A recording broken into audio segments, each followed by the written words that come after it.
Hi ಸ್ನೇಹಿತರೆ, ಎಲ್ಲರಿಗೂ ನಮಸ್ಕಾರ. ನೋಡಿ, ಗೃಹಲಕ್ಷ್ಮಿ ಯೋಜನೆಯ 20ನೇ ಕಂತು ಹಾಗೂ 21ನೇ ಕಂತಿನ ಹಣನ ಸರ್ಕಾರ ವಾಪಸ್ ಪಡೀತಾ ಇದೆ. ಈಗಾಗಲೇ ಗೃಹಲಕ್ಷ್ಮಿ ಯೋಜನೆಯ 19ನೇ ಕಂತಿನ ಹಣ ಸಾಕಷ್ಟು ಫಲಾನುಭವಿಗಳ ಬ್ಯಾಂಕ್ ಖಾತೆಗೆ ಬಿಡುಗಡೆಯಾಗಿದೆ. 20 ಮತ್ತು 21ನೇ ಕಂತಿನ ಹಣ ನಿಮ್ಮ ಬ್ಯಾಂಕ್ ಖಾತೆಗೆ ಜಮಾ ಆಗಬೇಕಾಗಿತ್ತು. ಆದರೆ ಆ ಒಂದು ಹಣನ ಸರ್ಕಾರ ಹಿಂಪಡಿತಾ ಇದೆ. ಅಂದರೆ ಸರ್ಕಾರ ಆ ಒಂದು ಹಣನ ನಿಮ್ಮ ಬ್ಯಾಂಕ್ ಖಾತೆಗೆ ಆಗ್ತಾ ಇಲ್ಲ, ಬದಲಿಗೆ ಈ 2 ತಿಂಗಳ ಹಣನ ಸರ್ಕಾರ ಕ್ಯಾನ್ಸಲ್ ಮಾಡ್ತಾ ಇದೆ. ಹಾಗಾದರೆ ನೀವು ಕೇಳಬಹುದು ಸ್ನೇಹಿತರೆ, ಸರ್ಕಾರ ಯಾವ ಕಾರಣಕ್ಕೆ ಈ 2 ತಿಂಗಳ ಹಣನ ಕ್ಯಾನ್ಸಲ್ ಮಾಡ್ತಾ ಇದೆ ಅಂತ. ಆ ಒಂದು ವಿಷಯದ ಬಗ್ಗೆ ನಾನು ನಿಮಗೆ ಈ ಒಂದು ವಿಡಿಯೋದಲ್ಲಿ ತಿಳಿಸ್ಕೊಡ್ತಾ ಇದ್ದೀನಿ. ಅದಕ್ಕಿಂತ ಮೊದಲು ನೀವೇನಾದ್ರೂ ಇನ್ನೂ ಕೂಡ ನನ್ನ ಚಾನಲ್ನ ಸಬ್ಸ್ಕ್ರೈಬ್ ಆಗಿಲ್ಲ ಅಂದರೆ ದಯವಿಟ್ಟು ಪ್ರತಿಯೊಬ್ಬರು ಚಾನಲ್ನ ಸಬ್ಸ್ಕ್ರೈಬ್ ಮಾಡ್ಕೊಳ್ಳಿ, ಹಾಗೆ ವಿಡಿಯೋಗೆ ಒಂದು ಲೈಕ್ನ ಕೊಡಿ. ಹೌದು ಸ್ನೇಹಿತರೆ, ಗೃಹಲಕ್ಷ್ಮಿ ಯೋಜನೆಯ ಫಲಾನುಭವಿಗಳು ಇಲ್ಲಿಯವರೆಗೂ ನಿಮ್ಮ ಬ್ಯಾಂಕ್ ಖಾತೆಗೆ 19ನೇ ಕಂತಿನ ಹಣನ ಪಡ್ಕೊಂಡಿದ್ದೀರಾ.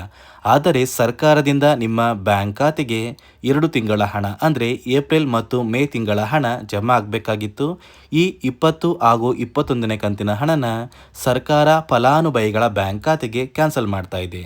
ನೋಡಿ ಸ್ನೇಹಿತರೆ, ಸರ್ಕಾರದಿಂದ ಬಂದಿರುವಂತಹ ಒಂದು ಮಾಹಿತಿಯ ಪ್ರಕಾರ ಕೆಲವು ಫಲಾನುಭವಿಗಳಿಗೆ ಈ ಗೃಹಲಕ್ಷ್ಮಿ ಯೋಜನೆಯ 20 ಮತ್ತು 21ನೇ ಕಂತಿನ ಹಣನ ಕ್ಯಾನ್ಸಲ್ ಮಾಡಿದ್ದು, ಈಗಾಗಲೇ ಸರ್ಕಾರದಿಂದ 19ನೇ ಕಂತಿನ ಹಣ ಜಮಾ ಆಗಿದೆ.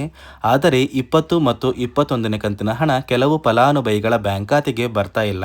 ಹಾಗಾದರೆ ಯಾವ ಫಲಾನುಭವಿಗಳಿಗೆ ಈ 20 ಮತ್ತು 21ನೇ ಕಂತಿನ ಹಣ ಕ್ಯಾನ್ಸಲ್ ಮಾಡ್ತಾ ಇದೆ ಅಂತ ನೀವು ಕೇಳ್ಬೋದು. ನೋಡಿ ಸ್ನೇಹಿತರೆ, ಇಲ್ಲಿಯವರೆಗೂ ನಿಮ್ಮ ಬ್ಯಾಂಕ್ ಖಾತೆಗೆ ಗೃಹಲಕ್ಷ್ಮಿ ಯೋಜನೆಯ 19ನೇ ಕಂತಿನ ಹಣ ಬಂದಿದ್ರೆ ಮಾತ್ರ ಇಂತಹ ಫಲಾನುಭವಿಗಳ ಬ್ಯಾಂಕ್ ಖಾತೆಗೆ ಸರ್ಕಾರ 20 ಹಾಗೂ 21ನೇ ಕಂತಿನ ಹಣನ ಜಮಾ ಮಾಡುತ್ತೆ.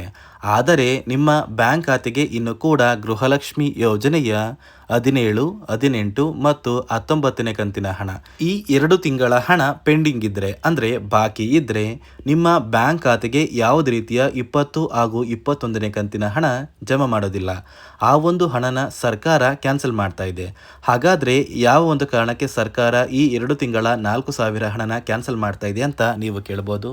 ನೋಡಿ ಸ್ನೇಹಿತರೆ, ಮೊದಲು ನಿಮ್ಮ ಬ್ಯಾಂಕ್ ಖಾತೆಗೆ ಪೆಂಡಿಂಗ್ ಇರುವ ಎಲ್ಲ ಕಂತಿನ ಹಣ ಬಂದಿದ್ರೆ ಮಾತ್ರ ಸರ್ಕಾರ ಈ 2 ತಿಂಗಳ ಹಣನ ಜಮಾ ಮಾಡುತ್ತೆ. ಒಂದು ವೇಳೆ ನಿಮ್ಮ ಬ್ಯಾಂಕ್ ಖಾತೆಗೆ ಸರ್ಕಾರ ಹಣ ಜಮಾ ಮಾಡಿದರೂ ಆ ಒಂದು ಹಣ ನಿಮ್ಮ ಬ್ಯಾಂಕ್ ಖಾತೆಗೆ ಜಮಾ ಆಗೋದಿಲ್ಲ, ಬದಲಿಗೆ ಆ ಒಂದು ಹಣ DBTಯಲ್ಲೇ ಸ್ಟಕ್ ಆಗುತ್ತೆ. ಅದೇ ಒಂದು ಕಾರಣಕ್ಕೆ ಪೆಂಡಿಂಗ್ ಇರುವ ಫಲಾನುಭವಿಗಳಿಗೆ ಯಾವುದೇ ಕಾರಣಕ್ಕೂ ನಿಮ್ಮ ಬ್ಯಾಂಕ್ ಖಾತೆಗೆ ಗೃಹಲಕ್ಷ್ಮಿ ಯೋಜನೆಯ ಈ 2 ತಿಂಗಳ ಹಣ ಜಮಾ ಆಗೋದಿಲ್ಲ. ಅದೇ ರೀತಿ ಇಂದು ಕರ್ನಾಟಕದ ಕೆಲವು ಜಿಲ್ಲೆಗಳಿಗೆ ಸರ್ಕಾರ ಈ ಗೃಹಲಕ್ಷ್ಮಿ ಯೋಜನೆಯ ಏಪ್ರಿಲ್ ಮತ್ತು ಮೇ ತಿಂಗಳ ಹಣ ಅಂದರೆ 2 ತಿಂಗಳ 4,000 ಹಣನ ಸರ್ಕಾರ ಜಮಾ ಮಾಡ್ತಾ ಇದೆ. ನೋಡಿ, ಕರ್ನಾಟಕದ ಕೆಲವು ಜಿಲ್ಲೆಗಳ ಫಲಾನುಭವಿಗಳಿಗೆ ಈ ಒಂದು ಹಣ ಜಮಾ ಆಗ್ತಾ ಇದ್ದು, ಯಾವ ಜಿಲ್ಲೆಗಳಿಗೆ ಸರ್ಕಾರ ಈ 2 ತಿಂಗಳ 4,000 ಹಣನ ಜಮಾ ಮಾಡ್ತಾ ಇದೆ ಅಂದರೆ ಬಾಗಲಕೋಟೆ, ಬೆಂಗಳೂರು ನಗರ, ಬೆಂಗಳೂರು ಗ್ರಾಮಾಂತರ, ಬೆಳಗಾವಿ, ಬಳ್ಳಾರಿ, ಬೀದರ್, ವಿಜಯನಗರ, ಚಾಮರಾಜನಗರ, ಚಿಕ್ಕಬಳ್ಳಾಪುರ, ಚಿಕ್ಕಮಗಳೂರು, ಚಿತ್ರದುರ್ಗ, ದಕ್ಷಿಣ ಕನ್ನಡ, ದಾವಣಗೆರೆ, ಧಾರವಾಡ, ಗದಗ, ಕಲಬುರಗಿ, ಹಾಸನ, ಹಾವೇರಿ, ಕೊಡಗು, ಕೋಲಾರ, ಕೊಪ್ಪಳ, ಮಂಡ್ಯ, ಮೈಸೂರು, ರಾಯಚೂರು, ರಾಮನಗರ, ಶಿವಮೊಗ್ಗ, ತುಮಕೂರು, ಉಡುಪಿ, ಉತ್ತರ ಕನ್ನಡ, ಯಾದಗಿರಿ ಮತ್ತು ಬಿಜಾಪುರ, ಈ ಜಿಲ್ಲೆಗಳ ಪ್ರತಿಯೊಂದು ಫಲಾನುಭವಿಗಳಿಗೆ ಸರ್ಕಾರ ಗೃಹಲಕ್ಷ್ಮಿ ಯೋಜನೆಯ 2 ತಿಂಗಳ 4,000 ಹಣನ ಜಮಾ ಮಾಡ್ತಾ ಇದ್ದು, ಒಂದು ವೇಳೆ ನಿಮ್ಮ ಬ್ಯಾಂಕ್ ಖಾತೆಗೆ ಇನ್ನು ಕೂಡ ಗೃಹಲಕ್ಷ್ಮಿ ಯೋಜನೆಯ 19ನೇ ಕಂತಿನ ಹಣ ಪೆಂಡಿಂಗ್ ಇದ್ದರೆ ಆ ಒಂದು ಕಂತಿನ ಹಣ ಕೂಡ ನಿಮ್ಮ ಬ್ಯಾಂಕ್ ಖಾತೆಗೆ ಜಮಾ ಆಗುತ್ತೆ. ಒಂದು ವೇಳೆ ಪೆಂಡಿಂಗ್ ಇರುವ ಹಣ ಇನ್ನೂ ಕೂಡ ಜಮಾ ಆಗಿಲ್ಲ ಅಂದರೆ ಆದಷ್ಟು ಬೇಗ ನಿಮ್ಮ ಊರಿಗೆ ಸಂಬಂಧಪಟ್ಟ ಮಹಿಳಾ ಮತ್ತು ಮಕ್ಕಳ ಅಭಿವೃದ್ಧಿ ಇಲಾಖೆಗೆ ಭೇಟಿ ನೀಡಿ ಯಾವ ಕಾರಣಕ್ಕೆ ನಿಮ್ಮ ಬ್ಯಾಂಕ್ ಖಾತೆಗೆ ಪೆಂಡಿಂಗ್ ಇರುವ ಹಣ ಜಮಾ ಆಗಿಲ್ಲ ಅಂತ ತಿಳ್ಕೊಳ್ಳಿ.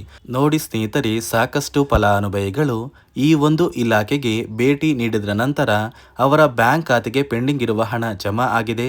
ಆದಷ್ಟು ಬೇಗ ನೀವು ಕೂಡ ಪೆಂಡಿಂಗ್ ಇರುವ ಹಣನ ಪಡ್ಕೊಳ್ಳಿ ಅಂತ ಹೇಳ್ತಾ, ಇದಿಷ್ಟು ಸರ್ಕಾರದಿಂದ ಬಂದಿರುವಂತಹ ಒಂದು ಹೊಸ ಮಾಹಿತಿಯಾಗಿದೆ. ನಾನು ಕೊಟ್ಟಿರುವಂತಹ ಮಾಹಿತಿ ನಿಮಗೆ ಇಷ್ಟ ಆಗಿದ್ದಲ್ಲಿ ದಯವಿಟ್ಟು ಪ್ರತಿಯೊಬ್ಬರು ನನ್ನ ಚಾನಲ್ನ ಸಬ್ಸ್ಕ್ರೈಬ್ ಮಾಡ್ಕೊಳ್ಳಿ, ಹಾಗೆ ವಿಡಿಯೋಗೆ ಒಂದು ಲೈಕ್ನ ಕೊಡಿ.